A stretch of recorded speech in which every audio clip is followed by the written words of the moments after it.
Hello बच्चों, कैसे हो। हम पढ़ रहे थे रिलेटिव वेलोसिटी। रिलेटिव वेलोसिटी में हमने पढ़ा था वन डायमेंशन में रिलेटिव वेलोसिटी कैसे यूज करते हैं। आज हम आगे बढ़ते हुए रिलेटिव वेलोसिटी को टू डायमेंशन में पढ़ेंगे। टू डायमेंशन रिलेटिव वेलोसिटी को कैसे यूज करते हैं, क्या क्या इसके अंदर पढ़ना है। ठीक है, रिलेटिव वेलोसिटी का मतलब क्या था? Velocity of an object with respect to other object. एक बॉडी की वेलोसिटी किसी दूसरी बॉडी के रेस्पेक्ट में। ठीक है ना। रिलेटिव वेलोसिटी क्या थी? Velocity of a body with respect to other body.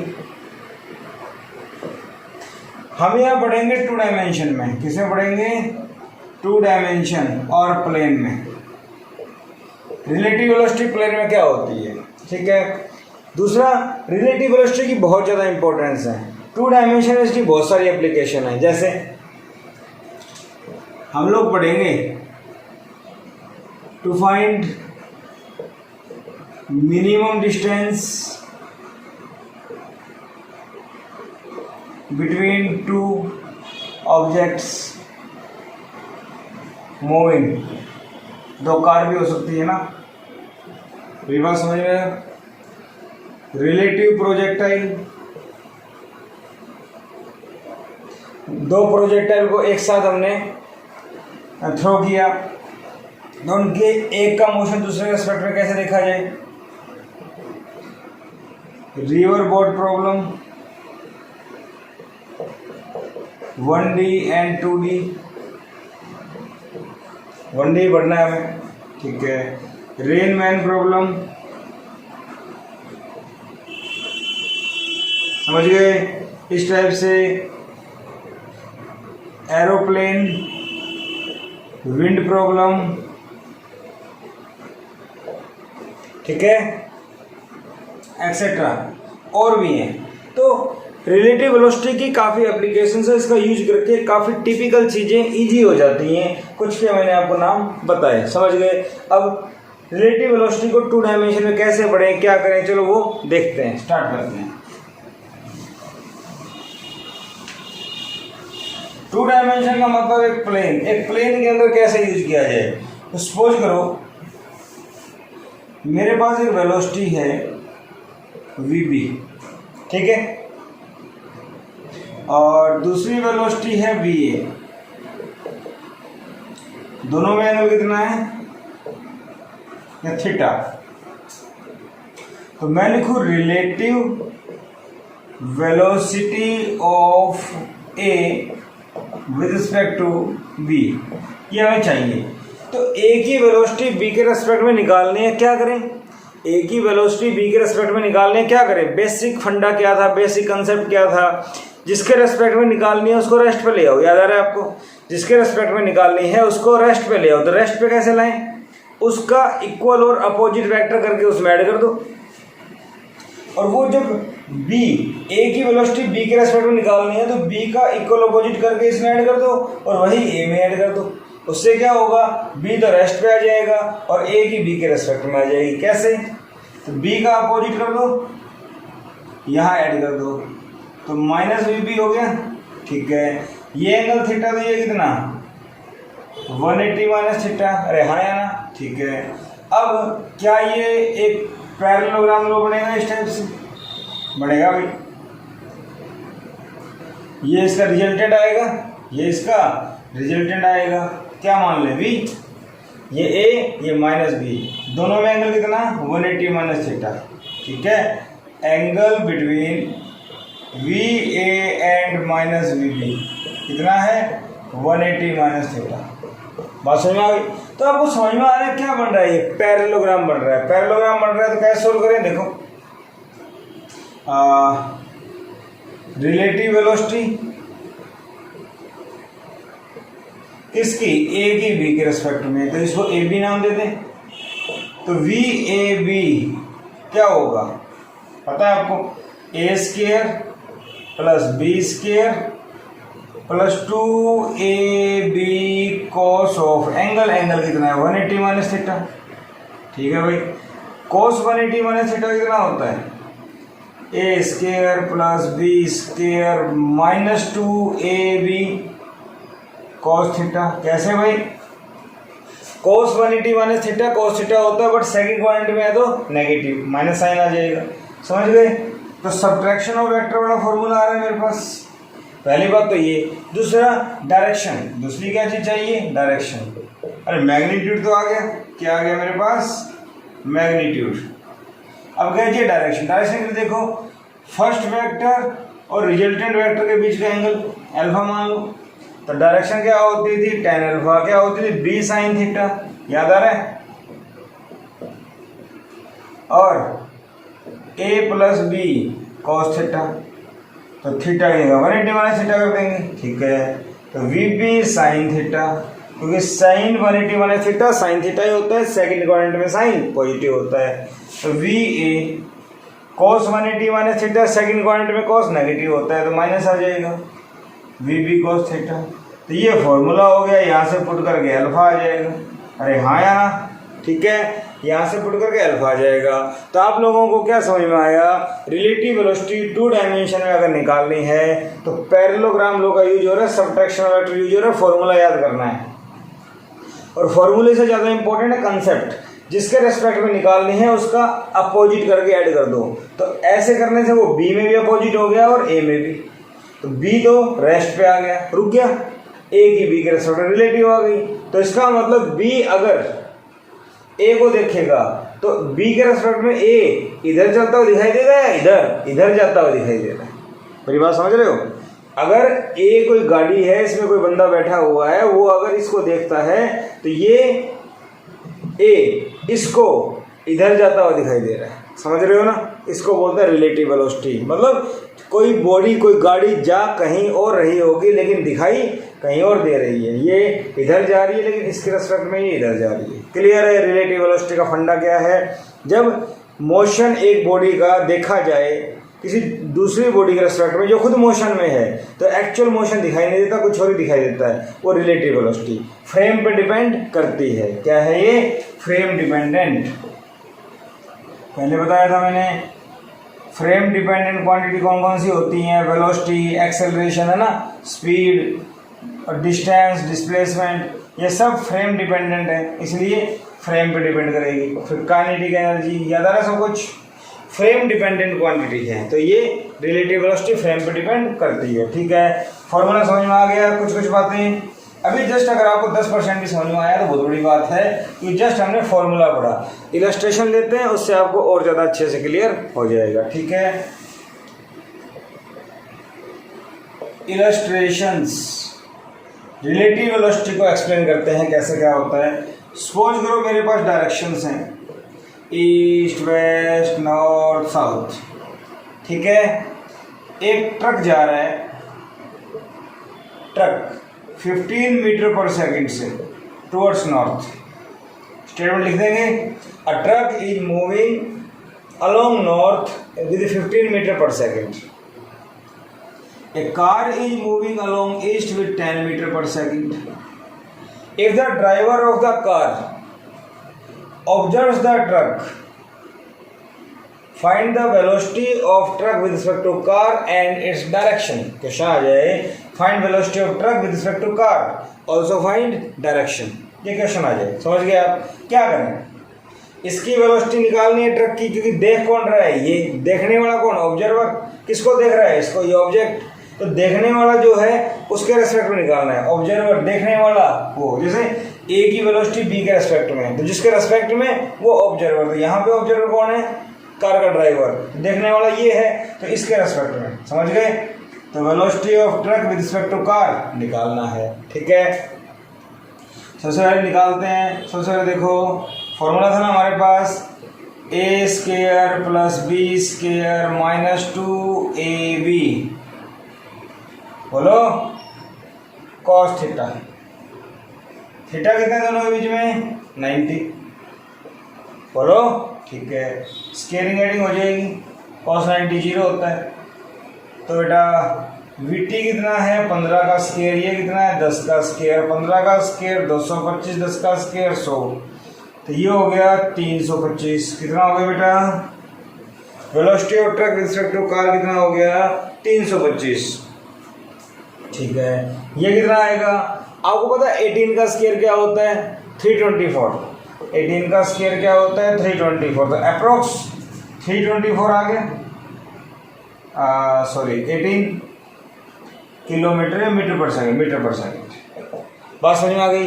ये मैंने डायरेक्ट फॉर्मूला अप्लाई किया, लेकिन एक्चुअल में हो क्या रहा है, कहाँ जा रहा है, कुछ समझ में नहीं आया ना। ये जस्ट मैंने फॉर्मूला लगाना सिखाया भाई, रिलेटिव वेलोसिटी इतनी आ गई। करें क्या, इसकी निकालने इसके रेस्पेक्ट में इसका वापस कर दो उल्टा, -10। बात समझ में आ गई।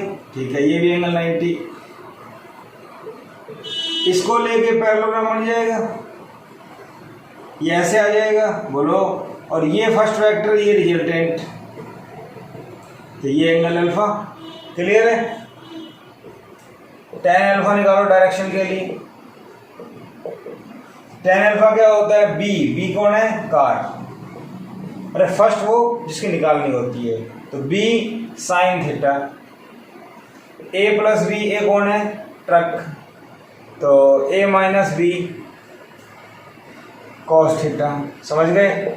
vc कितना है 10 साइन 91, vt कितना है 15, ये कितना हो गया 0, 2/3, तो अल्फा कितना आ गया tan इनवर्स 2/3। अगर ये एंगल पता लग जाए तो मुझे एग्जैक्ट डायरेक्शन का पता लग जाएगा। इसका मतलब अल्फा एंगल पे वेस्ट की तरफ मुड़ गया, अल्फा एंगल पे वेस्ट की तरफ मुड़ गया। अरे बोलो क्या बोलेंगे, alpha degree west of north, west of north. Clear. ये आपने पीछे पढ़ा था वेस्ट ऑफ नॉर्थ वगैरह कैसे, कोई दिक्कत नहीं है। Alpha degree west of north मतलब क्या हुआ, वेस्ट की तरफ मुड़ गया अल्फा डिग्री से नॉर्थ से, तो ऑफ नॉर्थ का मतलब नॉर्थ से अल्फा डिग्री मुड़ा वेस्ट की तरफ। ठीक है, बाकी सिंपल आप इतना लिखो, आंसर आपका आ गया। तो बात समझ में आई। कार का ड्राइवर ट्रक को देखेगा तो ट्रक सीधा नहीं जा रहा, ट्रक इधर जाता हुआ दिखाई देगा। कितने एंगल से, इतने एंगल से, कितनी वेलोसिटी से 18 से। इसकी थी तो 15, बट कितने से ज़्यादा दिखाई दे रहा है 18 से, तो वेलोसिटी भी इंक्रीज हो गई। इसका मतलब रिलेटिव वेलोसिटी कंसेप्ट में एक दूसरी बॉडी को अगर मैं देखता हूं तो उसकी वेलोसिटी और डायरेक्शन दोनों ही चेंज दिखाई देते हैं, एक्चुअल दिखाई नहीं देते। क्लियर। फील करो, थोड़ा सा समझना जरूरी है, लेकिन फील आ जाएगी तो अच्छा लगेगा, सवाल तो सोल्व हो ही जाएंगे।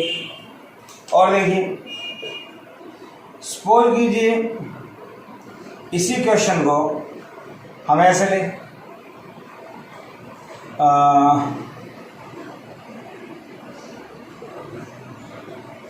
ए car is moving 10 metre per second along east,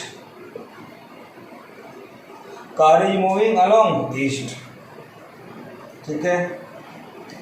A scooter is moving along south with a speed of 5 metre per second. ठीक है। Find velocity of car with respect to scooter. Car की velocity बताओ scooter के respect में, बताओ। अब क्या करें, एंड डायरेक्शन, दोनों चीजें बताओ। अब क्या करें, मैं जस्ट आपको इलस्ट्रेटिव सवाल कर रहा हूँ, बेसिक फील कैसे क्या करना है। तो देखो, कार की वेलोसिटी बतानी है स्कूटर के रेस्पेक्ट में, तो देखने वाला कौन, स्कूटर, तो स्कूटर का उल्टा कर दो। समझ गए। तो Vs हो गया 5 मीटर पर सेकेंड, कर दिया, ये पैरेललोग्राम बन गया। Velocity of car with respect to scooter हो गया। ठीक है। तो देखो दोनों में एंगल कितना, इसमें और इसमें 90, तो बेटा V car S, velocity of car with respect to scooter, scooter को रेस्ट पे लाना था इसलिए उसका उल्टा कर दिया। अरे समझ रहे हो मेरी बात, जिसके रेस्पेक्ट में उसका उल्टा करके जोड़ दो। तो स्कूटर के रेस्पेक्ट में था, इसका इक्वल अपोजिट लेके जोड़ दो, इक्वल वेक्टर पड़े ना, अपोजिट वेक्टर नेगेटिव वेक्टर लगा दिया। तो VCS क्या होगा, VC का स्क्वायर प्लस में VS का square minus 2 VC VS cos 90, cos 90 क्या होता है 0, छोड़ दो। तो VC का स्क्वायर 10 का स्क्वायर 100 प्लस VS का स्क्वायर 5 का स्क्वायर 25, तो 125 का रूट 11 11 कितने होते हैं 121, तो 11.1 बोल दूं, ये लो खत्म। तो अगर स्कूटर कार को देख रहा है तो कार सीधी जाती हुई दिखाई नहीं देगी क्योंकि खुद नीचे जा रहा है, इसको ये इधर जाती हुई दिखाई देगी, ठीक है, और स्पीड भी बढ़ जाएगी 11.1। ओके, और देखो अगर मैं इसकी डायरेक्शन निकालूं तो मुझे क्या दिखाई देगा, डायरेक्शन किधर आएगी, बोलो देखो फर्स्ट वेक्टर कौन था, ये रिजल्टेंट क्या है, ये, तो ये एंगल बनेगा, अरे हाँ या ना, ठीक है। एंगल पता है अल्फा कहाँ आता है, रिजल्टेंट और फर्स्ट वेक्टर, फर्स्ट का मतलब मेन वेक्टर, मेन क्या है, कार को देख रहे हैं ना, तो ये फर्स्ट वेक्टर है। तो tan अल्फा क्या होगा, परपेंडिकुलर बटे बेस, सीधा निकाल लो। जब एंगल 90 होता है तो परपेंडिकुलर बटे बेस भी लगा सकते हैं, तो क्या हो जाएगा 5/10 1/2। समझ में आई बात, अल्फा परपेंडिकुलर बटे बेस 5/10। अगर ये समझ में नहीं आता तो लगाओ। b sin थीटा, b क्या था, scooter, vs sin 90, vc minus vs cos 90, ऐसे ही होगा ना। तो vs sin 91 vc, ये क्या हो गया 0, ये क्या हो गया 1, तो बात वही आ गई। vs 5, ये 10, तो tan अल्फा कितना आ गया 1/2, अल्फा कितना आ गया tan इनवर्स 1/2। क्या बात समझ में आई आप लोगों को, अल्फा, तो स्कूटर इसको देखेगा इधर दिखाई देगा 10 से ज़्यादा स्पीड से, और डायरेक्शन अल्फा एंगल पे आ जाएगी। क्लियर है, इस टाइप से बात समझ में आ गई। ओके, तो ऐसे क्वेश्चन हम कर सकते हैं। बेसिक फील आ रही है कि हो क्या रहा है, जिसको देख रहे हैं वो कहीं और ही दिखाई दे रही है, वेलोसिटी वाला दिखाई दे रही है, समझ रहे हो ना, रिलेटिव वेलोसिटी, क्या बोलते हैं इसको, रिलेटिव वेलोसिटी, ठीक है। और देखिए अगर 90 का हुआ एंगल लें, सपोज करो इधर कार जा रही है 10 मीटर पर सेकंड से, इधर मैंने ले ली, ट्रक ले लो, चलो ये जा रहा है 15 मीटर पर सेकंड से 60 के एंगल, इसमें एंगल 90 नहीं है, 60 के एंगल में, समझ गए। Find VTC, find velocity of truck with respect to car. सवाल चेंज हो गया। इस क्वेश्चन में क्या करें, इसका अपोजिट कर दिया, VC था तो माइनस VC, ठीक है। अब इसकी रिलेटिव कैसे निकलेगी, इसको इधर लाओ, इसको इधर ले जाओ, बात समझ में आई, इसको इधर ले जाओ, रिजल्टेंट आ गया, बोलिए। और अल्फा एंगल क्या बनेगा, फर्स्ट वेक्टर रिजल्टेंट, ये अल्फा बनेगा। सेम सवाल है, वही थोड़ा चेंज था बस, जिसका रेस्पेक्ट में उसका उल्टा कर दो, तो इसका उल्टा कर दिया, ठीक है। VTC, VT का स्क्वायर VC का square minus 2 VT VC cos theta, अरे बोलो हो जाएगा ना। VT कितना है बेटा 15, 15 का स्क्वायर प्लस में 10 का स्क्वायर माइनस 2 इंटू 15 गुणा 10 cos ऑफ 60, cos 60 कितना होता है 1/2, यही कर देता हूँ, 2 से 2 कैंसिल, ये कितना हो गया 225 प्लस 100, ठीक है, माइनस 150, कितना हो गया माइनस 150, कितना बचेगा ये 100 माइनस 50 माइनस, तो ये हो गया 175, 175 का रूट, अरे बोलो, तो 175 का रूट कितना होगा भाई, तो 13 169 होता है, तो 13.2 कर दूं, 13 का स्क्वायर 169 होता है, इतना हो जाएगा। अब कोई आपसे पूछे भाई डायरेक्शन बताओ, तो डायरेक्शन में tan अल्फा, अल्फा कहाँ आएगा, यहाँ पे आएगा, ठीक है। क्या होता है b sin थीटा, तो बेटा a क्या है यहाँ पे, a तो वेलोसिटी ऑफ ट्रक है, और b क्या है, वेलोसिटी ऑफ कार, अरे जो जिसको देख रहे हैं वो ट्रक है a, जिसके रेस्पेक्ट में है वो b, तो ये क्या हो जाएगा b sin theta bc sin 60 VT minus VC cos 60, यार फॉर्मूला याद है, b sin थीटा अपॉन में a minus b cos theta, क्योंकि सब्ट्रैक्शन ऑफ वेक्टर का फॉर्मूला अप्लाई हो रहा है यहाँ पे।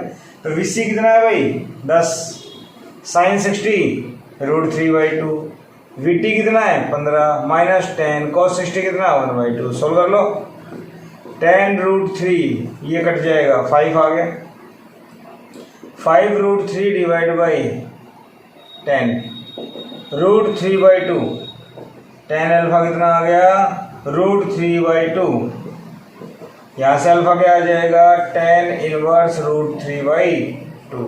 इतनी बात आपके समझ में आ गई, ठीक है। चेक कर लो, 225 100 325 325 225 175 ये आ गया, ठीक है। और b sin थीटा 10√3/2 15 10 1/2 5 10 बचेगा 5√3/2 ठीक है।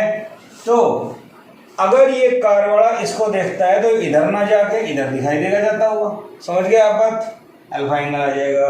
तो बेसिक इलस्ट्रेशंस हमने ली, रिलेटिव वेलोसिटी निकाले कैसे, ऐसे क्वेश्चन भी नीट में मेंस में कभी कभी चिपका देते हैं, आ जाते हैं, ठीक है। थोड़े अच्छे सवाल करें, इनकी एप्लीकेशंस की बात करें, वो इसको यूज कहाँ करते हैं वो देखते हैं, ठीक है। तो सबसे पहले हम क्या लेके चलते हैं,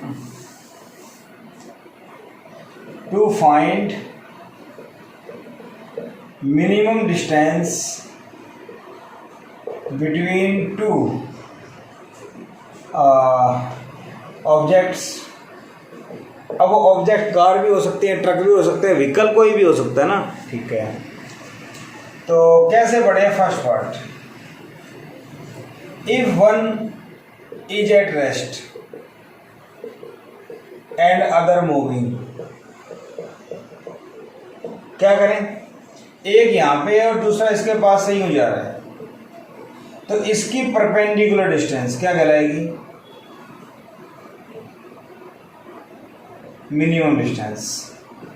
perpendicular distance between A and B is minimum, ठीक है। ए is at rest,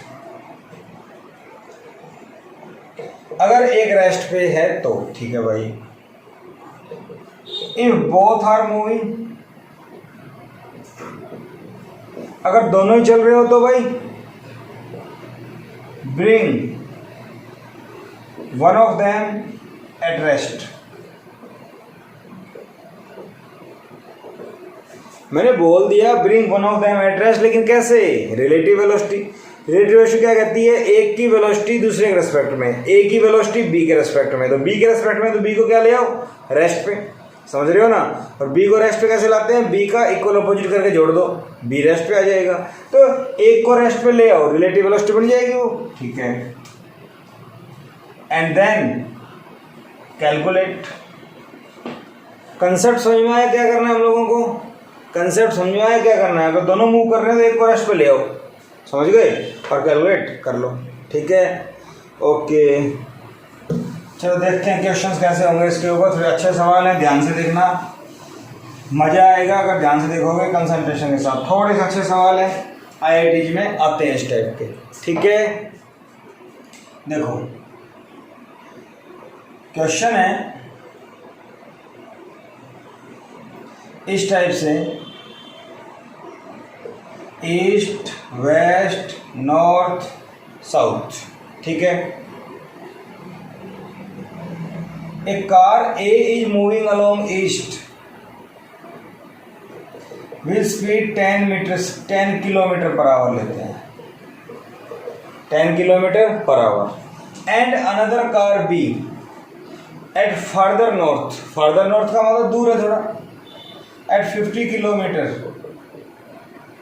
from centre, ठीक है।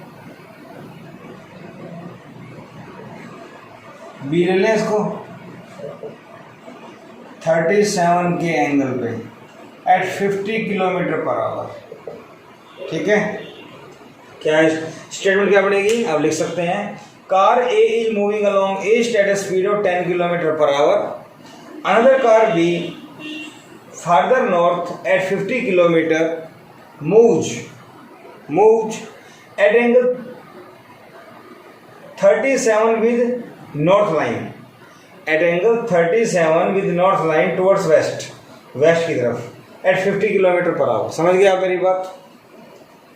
Another car B is moving at 50 kilometre per our at west of north, west of north, दिखाई दे रहा है आपको ऐसे, ठीक है।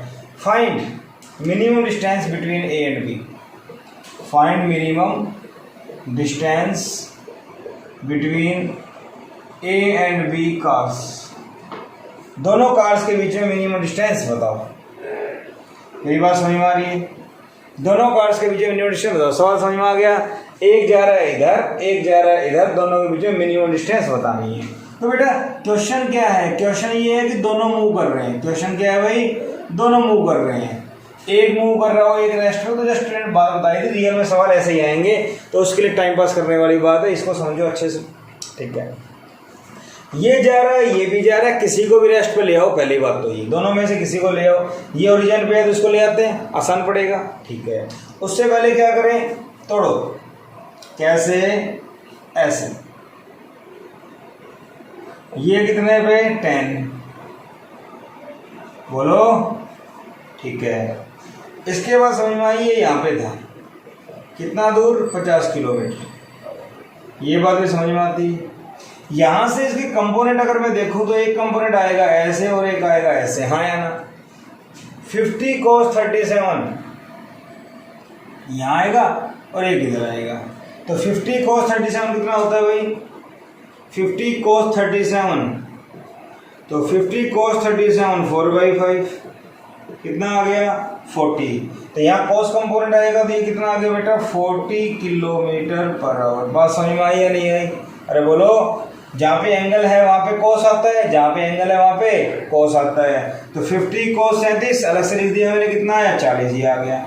ये cos तो दूसरा क्या आएगा sin, तो 50 sin 37, तो 50 sin 37 3/5 कितना आ गया 30, तो कितना आ गया 30। ये कितना बन गया भाई 30 किलोमीटर पर आवर। इतनी बात समझ में आ गई, ठीक है, ओके। इसके बाद अपने को क्या करना है, देखो ध्यान से, यहाँ पे मैंने ऐसे किया और रेस्ट पे ले आता हूँ मैं। किसको ले आता हूँ रेस्ट पे, देखो ये मेरे पास ओरिजिन था, ईस्ट वेस्ट नॉर्थ साउथ, होगी बात समझ में, ध्यान सुनना, ठीक है भाई। रिलेटिव वेलोसिटी का मतलब क्या होता है, रिलेटिव का मतलब होता है एक की वेलोसिटी दूसरे के रिस्पेक्ट में, ठीक है। टेकिंग ए एट रेस्ट, ए को रेस्ट पे ले आओ, ए को रेस्ट पे ले आओ। तो ए को अगर रेस्ट पे लाएंगे तो क्या करेंगे, ए का अपोजिट जोड़ देंगे। ए को अगर रेस्ट पे लेके आएंगे तो ए का अपोजिट जोड़ दो। अब ए का अपोजिट 10 है, 10 को यहाँ जोड़ दो या फिर यहाँ जोड़ दो, बी में कोई फर्क नहीं पड़ेगा। एक्चुअली आपको पता है कि ए का इक्वल और अपोजिट करके ए में जोड़ दो ताकि वो रेस्ट पे आ जाए, और उसी को बी में जोड़ दो ताकि बी के रेस्पेक्ट में रिलेटिव हो जाए। याद आ रहा है कुछ, ठीक है। तो ये 10 था, इसका यहाँ जोड़ दो 10, इक्वल अपोजिट कैंसिल हो गया, समझ गए। तो इसको मैं हटा देता हूँ, इक्वल अपोजिट कैंसिल हो गया, ए तो रेस्ट पे आ गया, ए तो रेस्ट पे आ गया, ठीक है भाई। बी का देखो ध्यान से, ए रेस्ट पे आ गया, बी का देखिए, ये बी था, इधर इसका कितना था 30, इधर कितना था इसका 30, ए कितना था 10, 10 भी इधर आएगा, कितना आ गया 40। अरे हाँ या ना, ठीक है। इधर कितना था 40, टोटल कितना था 50 किलोमीटर। इतनी बात समझ में आ गई। तो रिलेटिव निकालने का मतलब इसको रेस्ट पे ले आओ तो इसका 10 अपोजिट करके यहाँ जोड़ दो, 30 + 1 40, तो ये भी 40 ये भी 40। बात समझ में आ गई, ठीक है। इसको अब अच्छे से समझते हैं, देखो बड़ा करके, यहां से एक वेक्टर जा रहा है 40 और यहां से भी एक वेक्टर कितना जा रहा है 40।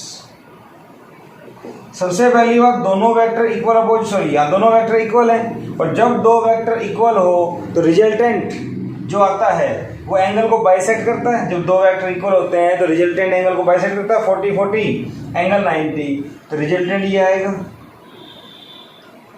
कितना आएगा भाई 40√2 आएगा, नहीं आएगा 40 40 का 40√2 कितना आएगा बेटा 40√2 किलोमीटर पर आवर। इतनी बात समझ में आ गई, आ गई। ये डिस्टेंस क्या थी 50 किलोमीटर, भाई बहुत अच्छे। ओ अब परपेंडिकुलर, ए तो रेस्ट पे आ गया, इसकी परपेंडिकुलर डिस्टेंस क्या होगी, परपेंडिकुलर डाल दो। परपेंडिकुलर क्या मान लें x। ये बात समझ में आई। स्टार्टिंग में एक कंसेप्ट बताया था कि एक अगर रेस्ट पे दूसरा जा रहा है तो परपेंडिकुलर डिस्टेंस कैसे आएगी, परपेंडिकुलर डाल दो। बात समझ में आ रही है, ठीक है। अब जरा मुझे ये बताओ, ये तो वेलोसिटी है और ये डिस्टेंस है, तो एंगल डिस्टेंस के रेस्पेक्ट में आएगा, और ये बाइसेक्ट करता है तो कितना एंगल हो गया, बाइसेक्ट करता है तो कितना हो गया 45 डिग्री।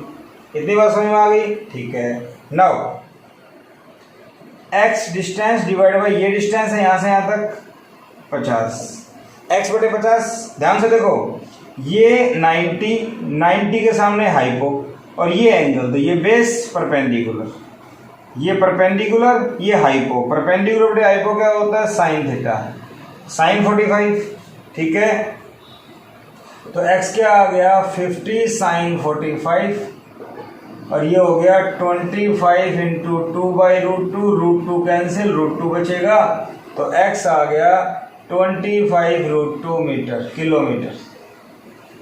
तो परपेंडिकुलर डिस्टेंस या मिनिमम डिस्टेंस, मिनिमम डिस्टेंस आ गई। क्या आ गई बेटा, मिनिमम डिस्टेंस 25√2 किलोमीटर। इतनी बात समझ में आ गई? इतनी बात मुझे समझ में आ गई कि भाई दोनों में मिनिमम डिस्टेंस क्या होगी 25√2 किलोमीटर। बोलो, इतनी बात क्लियर है आपको? ठीक है, x की वैल्यू कितनी आ गई 25√2 किलोमीटर। ठीक है, अगर कोई आपसे पूछ ले, ये बात समझ में आ गई, यहाँ से हटा देता हूँ मैं इसको। अगर कोई आपसे पूछे also find time taken to reach minimum distance, minimum distance पे पहुंचने के लिए टाइम बताओ कितना लगेगा। तो अब क्या करें, देखो ध्यान से, मिनिमम डिस्टेंस पे पहुंचने के लिए देखो यहां से चला और वो यूं चला रिलेटिव, ये तो रेस्ट पे है, तो यहां से यहां तक की वेलोसिटी कितनी है 40√2, पता है मेरे को, VAB पता है ना। और यहां से यहां तक की डिस्टेंस और पता कर ले, तो ये A है, इसको B मान लो, इसको C मान लो, तो बेटा BC और चाहिए डिस्टेंस। अगर डिस्टेंस पता लग जाए तो काम हो जाएगा। ठीक है, तो मैंने किया परपेंडिकुलर बटे हाइपो, क्या आया साइन, बेस बटे हाइपो और निकालो। ठीक है, तो नाउ BC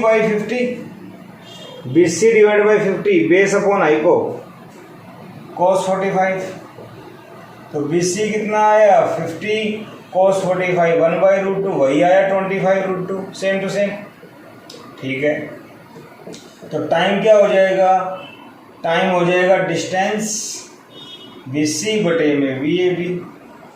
BC कितना है 25√2, ये कितना है 40√2, अरे √2 से √2 कैंसिल, दिस इज 5/8।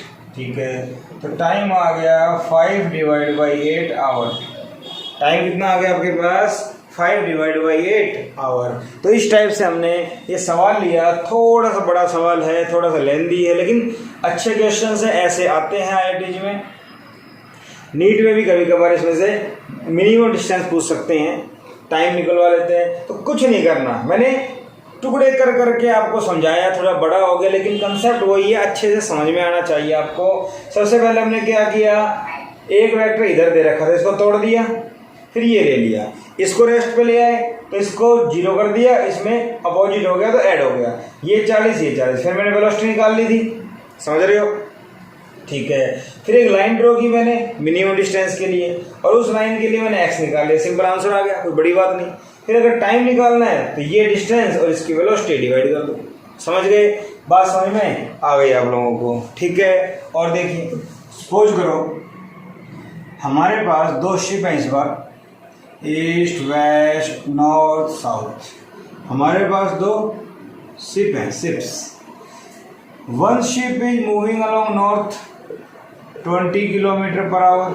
ठीक है, another ship is moving to west from north 20 kilometer per hour.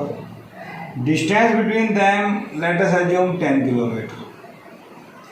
ठीक है भाई, क्वेश्चन आ गया। क्वेश्चन क्या पड़ेगा, आप लिखना चाहें तो, ship A is moving along north with velocity 20 kilometer per hour and another ship B moved further north at 20 km per hour towards west. Find minimum distance between two ships and time taken to achieve minimum distance. Question क्या बनेगा, starting का लिख देंगे आप, find minimum distance between the ships and time taken to reach the distance. समझ गए, ये minimum distance को पहुंचने में, रीच करने में कितना टाइम लगेगा ये निकालना है। वही पहले वाला सवाल है, जस्ट कंसेप्ट वही है, आपको समझ में आना चाहिए हो क्या रहा है, इसीलिए मैं इसको रिपीट कर रहा हूँ। समझो, पहले वाले में बहुत टाइम लगाया था हमने, इसमें मत लगवाना। ईस्ट वेस्ट नॉर्थ साउथ समझने की कोशिश करना। ये ए है, ए को रेस्ट पे ले आए, ठीक है। ए को रेस्ट पे कैसे लाए, समझो, ए कहाँ जा रहा है, ऊपर 20 से, तो ए का अपोजिट जोड़ दूं। क्या ए रेस्ट पे आ गया, हाँ या ना, ए रेस्ट पे आ गया, आ गया। फिर क्या था बेटा, बी, फिर क्या था, बी, बी कहाँ जा रहा है, इधर 20। बी की वेलोसिटी ए के रेस्पेक्ट में लाने के लिए ए ऊपर था, इसका अपोजिट जोड़ना पड़ेगा, अरे हाँ या ना, ए का अपोजिट जोड़ना पड़ेगा। पीछे वाले सवाल को देख के समझ में आ गया होगा, ए को रेस्ट पर लाने के लिए ए का अपोजिट किया, फिर वही अपोजिट बी में भी जोड़ा। समझ में आई बात, फील आया कुछ डायग्राम में। ये हिडन डायग्राम है, किसी बुक में नहीं मिलेगा आपको, ऐसे क्या हुआ डायरेक्ट मिलता है। क्या मिलता है आपको, ये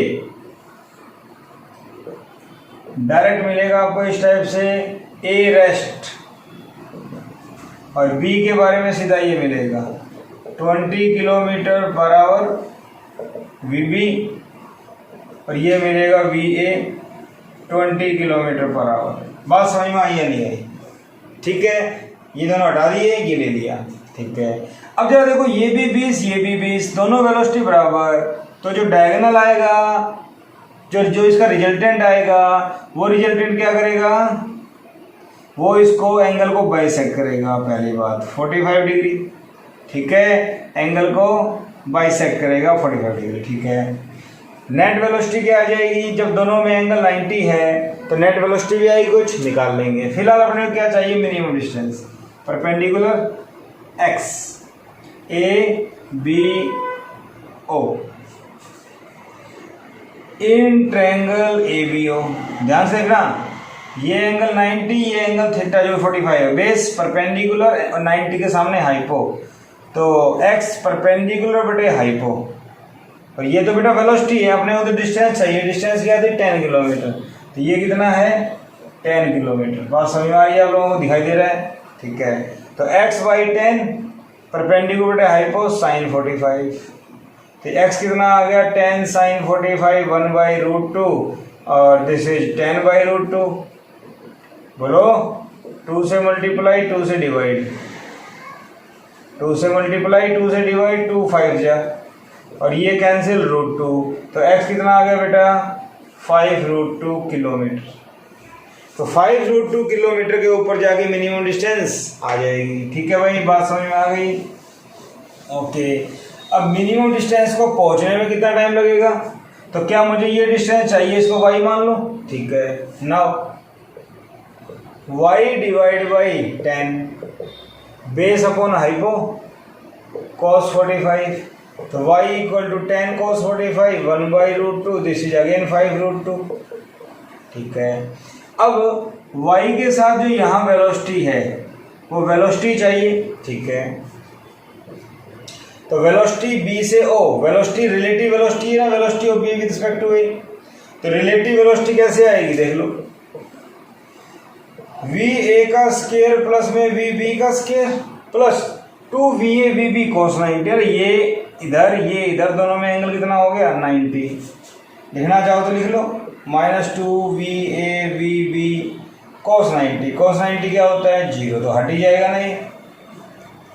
पीछे के सवालों में समझ में आ गया वो इतना, तो जब दो वेक्टर परपेंडिकुलर हो तो a square plus b square, तो 20 का स्क्वायर प्लस में 20 का स्क्वायर। पीछे वाले क्वेश्चन में 40 था ना, याद है 40, तो 40 का क्या है, तो 40√2, तो यहाँ 20 क्या हो जाएगा, 2 इंटू में 20 का स्क्वायर √112। तो इसको सोल्व करोगे तो कितना आ गया 20 आउटसाइड 20 √2। याद आया 40 √2 कैसे आया था पीछे? अरे डायरेक्ट इतना तो आता ही है। ठीक है, किलोमीटर पर आवर। कितनी बात समझ में आ गई? तो टाइम कैसे आएगा? डिस्टेंस बटे में वीबी।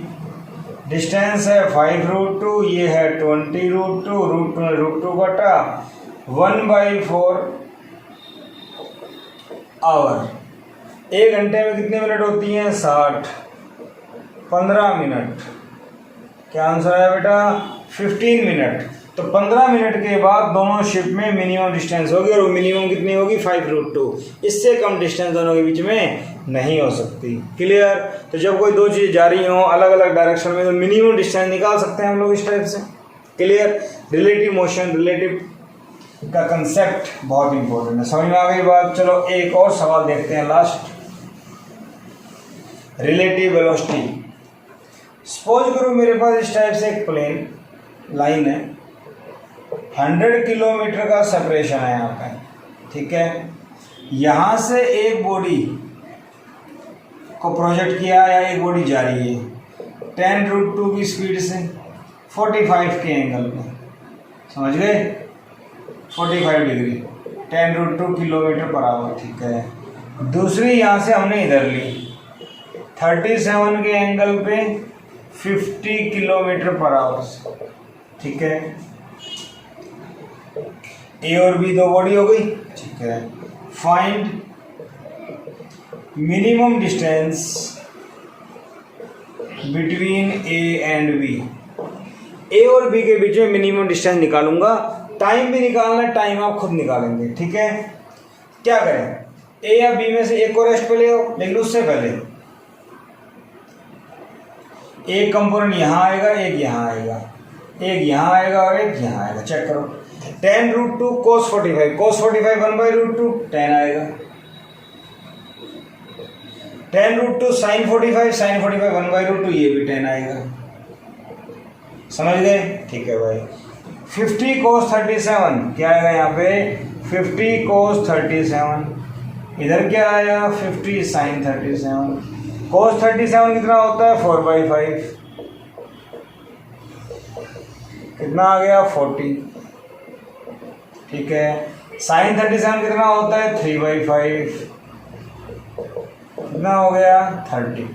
ठीक है, तो ये आ गया 30 किलोमीटर पर आवर, ये आ गया 40 किलोमीटर पर आवर। ये मैंने इस क्वेश्चन के अंदर डाल दिया। ठीक है, इतनी बात समझ में आ गई? ठीक है, टेक ए एट रेस्ट। भाई ए की वेलोसिटी कम है ना, तो कम वाला घटेगा तो डायरेक्शन वही रह जाएगी। तो जो कम वाला है उसके रेस्पेक्ट मान लो। तो टेक ए एट रेस्ट, इसका मतलब वी बी ए निकालना है। समझ में आई बात? वेलोसिटी ऑफ बी निकालनी है ए के रेस्पेक्ट में, तो जिसके रेस्पेक्ट में निकालते हो रेस्ट पे। इतनी बात समझ में आ गई? ठीक है, ये सारा समझ में आ गया। देखो, इसको मैंने ऐसे लिया ए और ये बी, ध्यान से देखना भाई। इसको मैं दोबारा कर देता हूँ। चलो ठीक है, अब यहाँ देखो, ऊपर 30, ऊपर 30, तो ए कितना ऊपर? 10।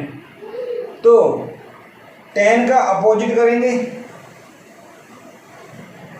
मेरी बात समझ रहे हो आप लोग? चलो मैं आपको दोबारा करके दिखाता हूँ। ए ये रहा 10, इसका अपोजिट करेंगे 10, और यही अपोजिट इसमें भी करेंगे। मेरी बात समझ रहे हो? 10 ऊपर था, नीचे कर दिया, तो यही अपोजिट इसमें करेंगे, तो ऊपर कितना था? 30। तो इसका अपोजिट यहाँ करेंगे तो कितना आ गया? 10। इतनी बात समझ में आ गई? ठीक है, 40 था इधर, 40 किलोमीटर पर आवर 40 था। ये ए 10 था, तो इसका अपोजिट किया 10, तो इसका 10, तो इसका 10 करेंगे, इधर आ जाएगा। समझ में आ गई बात? तो ए को रेस्ट पे लाने के लिए इसके दोनों इक्वल अपोजिट कर दिए हमने। ए को रेस्ट पे लाने के लिए हमने दोनों को इक्वल अपोजिट कर दिया। बात समझ में आई? ऊपर नीचे दाएं बाएं, ये तो आ गया रेस्ट पे। इधर देखो 30 माइनस 10 अपोजिट है, 40 माइनस 10 30। मेरी बात समझ में आ रही है? सामने देखो ध्यान से, सब कुछ दिखाई दे रहा होगा आपको, ठीक है। वेक्टर्स को कैसे यूज करना है अच्छे से एक बार देख लो। ओके, ये अपोजिट हो गया, तो यहां देखें हम ए तो भाई साहब रेस्ट पे आ गया, ठीक है। बी क्या बन गया? 40 माइनस 10 30 बन गया भाई। ऊपर 30 माइनस 10 20। ये भी बात समझ में आ गई, ये भी बात समझ में आ गई, ठीक है। इतनी बात समझ में आ गई आप लोगों को, ओके। अब इसके बाद बात आती है क्या, ये वेलोसिटी, ये वेलोसिटी, रिजल्टेंट वेलोसिटी कहाँ आएगी? इधर। रिजल्टेंट वेलोसिटी कहाँ आएगी? इधर। कहाँ जाएगा ये? ऐसे कहीं जाएगा, और ऐसे कहीं जाएगा, तो वापस ले आओ लाइन को, ले आए सीधा, यहाँ से परपेंडिकुलर डाल दो। कुछ समझ में आ रहा है? अरे भाई एक वेलोसिटी ये बची, एक ये बची, तो दोनों वेलोसिटी का रिजल्टेंट कहाँ आएगा? इधर आएगा, वी बी आएगा ना। और जब ये डायरेक्शन आ रही है तो इसी का लॉन्ग जाएगा, ये वापस ले आओ, तो यहाँ से परपेंडिकुलर डाला, एक्स आ जाएगा। ये कितना दे रखा था? 100 किलोमीटर। बात समझ में आ रही है? ये कितना दे रखा था? 100 किलोमीटर, ठीक है, ओके। अब अपने को क्या चाहिए? सबसे पहले एंगल चाहिएगा, सबसे पहले अपने को एंगल भी चाहिए। तो वेलोसिटी एंगल कौन सा माने? कुछ भी मान लो, ये एंगल मान लेते हैं थीटा, तो ये थीटा, तो ये भी थीटा, अरे हाँ या ना, ठीक है। तो यहाँ से निकालो tan थीटा, तो बेटा tan थीटा क्या आएगा? Perpendicular base 20/30 2/3। बात समझ में आ गई? अगर मैं एक राइट एंगल ट्रायंगल बनाता हूँ और इसको मैं थीटा लेता हूँ, तो आपको पता है राइट एंगल ट्रायंगल का यूज क्या होता है? फायदा tan थीटा है 2/3, तो tan क्या होता है? परपेंडिकुलर बेस, तो परपेंडिकुलर कितना है बेटा? 2, बेस कितना है? 3, तो इन दोनों की स्क्वायरिंग एडिंग करेंगे तो ये आ जाएगा 3 का स्क्वायर और 2 का स्क्वायर। अरे पता ना हाइपो कैसे आता है? तो 3 का स्क्वायर 9, 2 का स्क्वायर 4 √13। हाइपो आ गया, यहाँ से फायदा होगा इसका, देखो ये आ गया। अब यहाँ से देखो ये base perpendicular hypo, hypo perpendicular base, तो x बटे में 100 परपेंडिकुलर बटे हाइपो साइन थीटा, तो x बटे में 100 साइन थीटा निकालो यहाँ से। बेस परपेंडिकुलर बटे हाइपो 2/√3 √13। आगे बात समझ में, x इक्वल टू क्या आ गया? 200/√13। इतनी बात समझ में आई आप लोगों को? x कितना आ गया? 200/√13 किलोमीटर। थोड़ी कैलकुलेशन ज़्यादा है, बेसिक्स मेरा अच्छा होना चाहिए, 10th क्लास की ट्रिग्नोमेट्री मेरी अच्छी हो, और वो अगर अच्छी है तो ये नई चीज़ नोट कर लेना। इसके अंदर एक राइट एंगल ट्रायंगल बना के अगर मुझे साइन कोस tan में एक भी पता है तो मैं कुछ भी निकाल सकता हूँ। जैसे मुझे tan निकाल लिया मैंने, तो tan क्या होता है? परपेंडिकुलर बटे बेस, तो मैंने हाइपो निकाल लिया। अब बेस अपॉन हाइपो कोस निकाल लो, साइन निकाल लो, tan कोट कुछ भी निकाल लो, तो इसका यूज करके हम कुछ भी निकाल सकते हैं, क्योंकि यहाँ पे एंगल नहीं पता था हमें। अब इतना करने के बाद आपको क्या चाहिए? टाइम। इतना करने के बाद आपको क्या चाहिए? टाइम। टाइम कैसे निकलेगा? देखो, इसकी वेलोसिटी क्या है? इधर। इसकी वेलोसिटी क्या है? इधर। मेरी बात समझ में आ रही है? तो इसकी वेलोसिटी इधर जा रही है, वेलोसिटी निकाल लो। दोनों में एंगल 90, स्केलिंग एडिंग कर देंगे, इसका स्केलिंग एडिंग कर देंगे। अरे भाई VBA स्केलिंग एडिंग करो, 20 का स्क्वायर प्लस 30 का स्क्वायर, 20 का स्क्वायर 400, इसका 900, तो ये कितना आ गया? 1300 का रूट, तो 10√13 कर लोगे किलोमीटर पर आवर। ये मैंने वेलोसिटी निकाल दी। अब वेलोसिटी के बाद क्या चाहिए आपको? डिस्टेंस। मैंने निकाला x y दिस, अब आप ये निकाल लो। इसको मैंने बेस बोला था, इसको क्या मान लो? y, समझ गए? और इसको आप y, तो y निकाल लो, और y जो डिस्टेंस है उसको वेलोसिटी से डिवाइड कर दोगे तो क्या आ जाएगा? Time. y divide by VB, इतना तो कर लोगे, ये क्या आ जाएगा आपके पास? टाइम। क्लियर? तो इस टाइप से कोई भी दो कार है, ट्रक है, बॉडी है, कुछ भी, उनके बीच की मिनिमम डिस्टेंस निकालनी हो तो क्या करेंगे? एक को रेस्ट पे ले आओ, दूसरे पे उसकी वेलोसिटी सुपर इम्पोज कर दो, और नेट वेलोसिटी की जो डायरेक्शन आएगी उसको लाइन सीधी ले लो, और पहला ऑब्जेक्ट जो रेस्ट पे था उससे परपेंडिकुलर डिस्टेंस ड्रॉ कर दो। जैसे ये था, ए को रेस्ट पे ले आए, वेलोसिटी सुपर इम्पोज कर दी, नेट वेलोसिटी ये आई, वापस ले आओ, यहाँ से परपेंडिकुलर डाल दो, तो ये मिनिमम डिस्टेंस है। अब ये सॉल्व करना आपको आना चाहिए, एंगल है, बेस, परपेंडिकुलर जो भी है, ठीक है। तो minimum distance between to cars हम लोग निकाल सकते हैं, ठीक है। समझ में आया होगा। नेक्स्ट लेक्चर में हम लोग पढ़ेंगे रिलेटिव प्रोजेक्टाइल। दो प्रोजेक्टाइल फायर करें तो एक को दूसरे से देखेंगे तो कैसा दिखाई देगा, काफ़ी अच्छा टॉपिक है, ठीक है।